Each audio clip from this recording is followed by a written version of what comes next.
Hello दोस्तों, relation and function के इस फोर्थ पार्ट में हम बात करेंगे कुछ टाइप्स ऑफ फंक्शन के बारे में। The first one is exponential function. Exponential function, the function which associates the number a raised to power x to each real number x is called the exponential function। जहां पे x belong to real number और F X is equal to A raise to power X, इस function को कहेंगे हम exponential function. और function जो है वो हमेशा रियल टू रियल होगा और ए ग्रेटर देन 0 और A not equal to 1। This function is called as exponential function. इसकी जो डोमेन होगी वो रियल नंबर होगी और जो रेंज होगी वो होगी 0 से इन्फिनिटी के बीच में, क्योंकि ए रेज टू पावर एक्स हमेशा पॉजिटिव वैल्यू देगा। अब गिवन ये है कि ए ग्रेटर देन 0 और ए नॉट इक्वल टू 1। अब दो केस अराइज होंगे, हम इसका ग्राफ ड्रॉ करते हैं। केस 1 जब a ग्रेटर देन 0 है और लेस देन 1 है, तब एफ एक्स जो आएगा वो आएगा ग्रेटर देन 1 जब x less than 0, equal to 1 x equal to 0 और less than 1 if x is greater than 0। A raise to power x जो है F X is equal to A raise to power x, ये value बनेंगी इसकी। इसका जब graph मैं plot करूंगा that will be like this, और ये पॉइंट होगा 0 और 1, यानी x 0 तो एफ एक्स की value 1। This will be x axis and this will be y axis. यानी कि a की वैल्यू ग्रेटर देन 0 तो है, लेकिन एक तो 0 से 1 और एक फिर 1 से बड़ा। अब जो सेकंड केस बनेगा, यानी कि when a is greater than 1, तब जो केस आएगा तब एफ एक्स की जो वैल्यू आएगी वो आएगी less than 1 for x is less than 0, equal to 1 for x is equal to 0 और greater than 1 for x less than 0। इसका जब मैं ग्राफ प्लॉट करूंगा तो जस्ट इस तरीके का ग्राफ आएगा और ये भी 0 और 1 पॉइंट का ही आएगा, जहां पे एफ एक्स क्या है, ए रेज टू पावर एक्स, यानी कि एक्सपोनेंशियल फंक्शन का ग्राफ बन जाएगा। अब बात करेंगे एक्सपोनेंशियल फंक्शन का ही एक स्पेशल पार्ट, यानी E raise to power X, जो हम आमतौर पर पढ़ते हैं। Exponential function with base 10 is called as common exponential function and is denoted by E. यानी बेस 10 जो होगा और ई की जो वैल्यू है ना वो 2 से लेकर के 3 के बीच में लाई करती।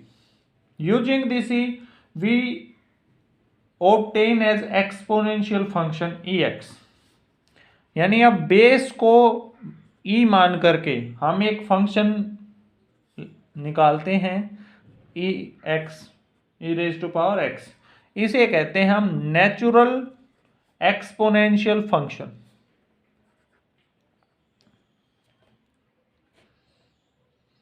और F X is equal to E raise to power X का जो ग्राफ बनेगा वो सेम बनेगा जो F X is equal to A raise to power X का बना था जब ए ग्रेटर देन 1 था, यानी कि ये वाला ग्राफ। और जब F X is equal to E raise to power minus X बन जाएगा तो इसका जो ग्राफ बनेगा वो बनेगा A raise to power X का ग्राफ बना था, कब, जब a की वैल्यू 0 से 1 के बीच में लाई कर रही थी, यानी कि जो ये वाला ग्राफ हमने बनाया था। ये था एक्सपोनेंशियल फंक्शन के बारे में। अब बात करेंगे लॉगरिथम फंक्शन के बारे में। If a is greater than 0 and a is not equal to 1, then the logarithm function is defined as fx is equal to log base a और x, जहां पे x ग्रेटर देन 0 ही होगा, क्योंकि log की value, log negative का कभी नहीं आता, पॉजिटिव नंबर्स का ही log निकाला जा सकता है।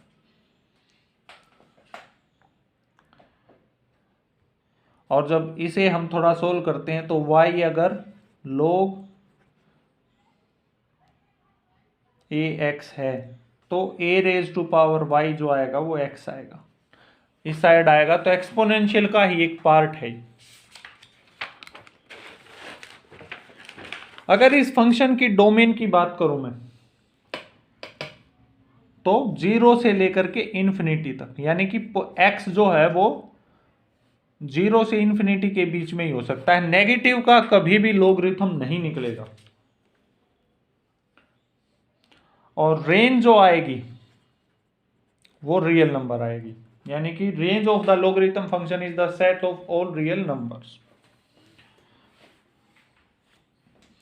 और यहां पर भी अब दो केस अराइज होंगे।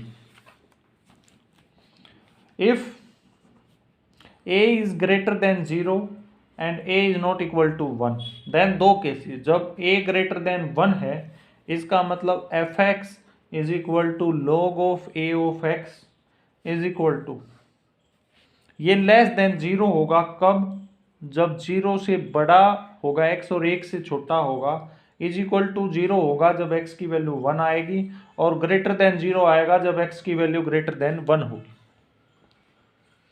और इसका जो ग्राफ आएगा वो कुछ इस तरह से आ जाएगा, ये 1 0 पॉइंट के ऊपर इंटरसेक्ट कर रहा है, कब, जब a ग्रेटर देन 1 है। सेकंड जो केस बनेगा तब a की वैल्यू 0 और 1 के बीच में लाई करेगी,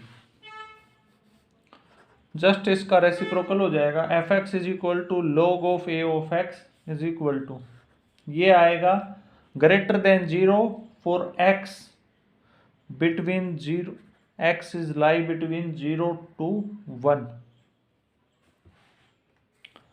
और is equal to 0 for x is equal to 1, और less than 0 for x is greater than 1। जब a की वैल्यू ये होगी तब जो इसका ग्राफ बनेगा वो इसका थोड़ा कुछ इस टाइप का ग्राफ बन जाएगा। इसमें ये ऐसे था, ये इसमें इस तरह बन जाएगा, 1 0 पॉइंट के ऊपर इंटरसेक्ट करेगा एक्स एक्सिस को। ये थे लॉगरिथम फंक्शन के बारे में। अब कुछ ऐसे क्लासिफिकेशंस हम करेंगे जिनका यूज किया जाता है। The first is into function. A function from x to y is said to be an into function if there exists at least one element y belong to y which has no preimage in the set x। यानी कि 1 2 3 और y अगर है 1 2 या a b c d e लगा लें, 1 की image this, 2 की दिस, 3 की दिस, ये x है ये y है, तो कोई एक एलिमेंट y के अंदर होना चाहिए जिसकी प्री इमेज ना हो x में। ऐसा फंक्शन जो है वो इनटू फंक्शन कहलाएगा।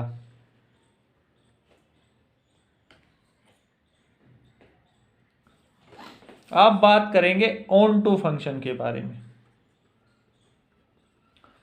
A function from x to y is said to be an onto function if every element y belong to y has at least one preimage। यानी कि y belong to y has every at least one image x belong to x, यानी कि y के अंदर कोई भी element ना हो जिसकी प्री इमेज ना हो। ऐसा फंक्शन जो है वो ऑन टू फंक्शन कहलाएगा। और जो फंक्शन ऑन टू फंक्शन होता है उसे हम सर्जेक्टिव फंक्शन भी कहते हैं।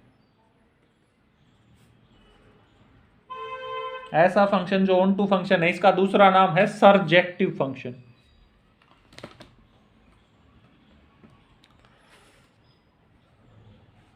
एक चीज ध्यान रखिएगा कि कोई function x to y is onto if and only f range of f is equal to y। ये चीज आप ध्यान रखिएगा, यानी रेंज जो है वो कोडोमेन के बराबर जब होगी तभी फंक्शन ऑन टू हो सकता है। अब बात करेंगे वन वन फंक्शन के बारे में। Function from x to y is said to be one function if different elements of x have different images in y। यानी कि no two different elements of x have the same image in y।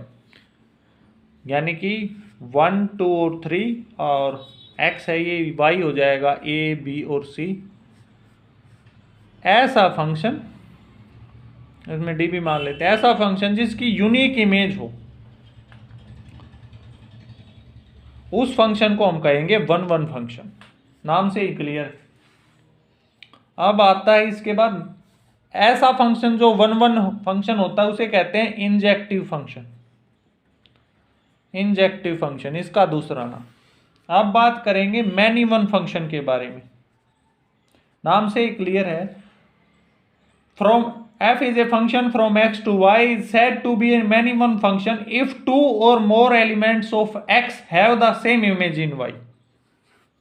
यानी कि 1 2 3 और ये a b c और d, अगर a की भी और जो 2 की भी इमेज a ही आ जाए, यानी कि f of 1 is equal to f of 2 is equal to a अगर आ जाए तो इस फंक्शन को हम कहेंगे many one function.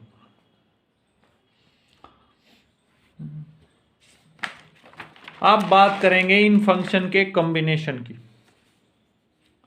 One one into function. अब इनके नाम से ही क्लियर हो जाएंगे। ऐसा फंक्शन जो वन वन भी हो और इनटू भी हो तब उसे क्या कहेंगे, हम वन वन फंक्शन कहेंगे। यानी कि हर element of x to y, हर एलिमेंट की एक यूनिक इमेज होनी चाहिए और y के अंदर कोई ऐसा एलिमेंट होना चाहिए जिसकी प्री इमेज x में ना हो। यानी कि 1 2 3 और a b c d, a की 1 2 की, अब c अब हर एलिमेंट की यूनिक इमेज है और d एक ऐसा एलिमेंट है जिसकी प्री इमेज नहीं है। इसका मतलब ये फंक्शन कैसा है, वन वन इनटू फंक्शन। और सबसे ज्यादा यूज होता है one one onto function का। जो नेक्स्ट है इसका कॉम्बिनेशन, जो फंक्शन वन वन और ऑन टू होगा उसे वन वन फंक्शन कहेंगे और इसे हम कहते हैं बाइजेक्शन ऑफ फंक्शन। यानी कि ऐसा फंक्शन जो वन वन भी हो और ऑन टू भी।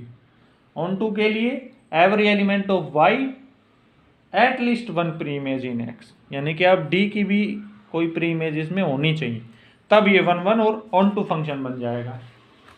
Next is many one function. ऐसा फंक्शन जो मैनी वन भी हो, मैनी वन इनटू फंक्शन।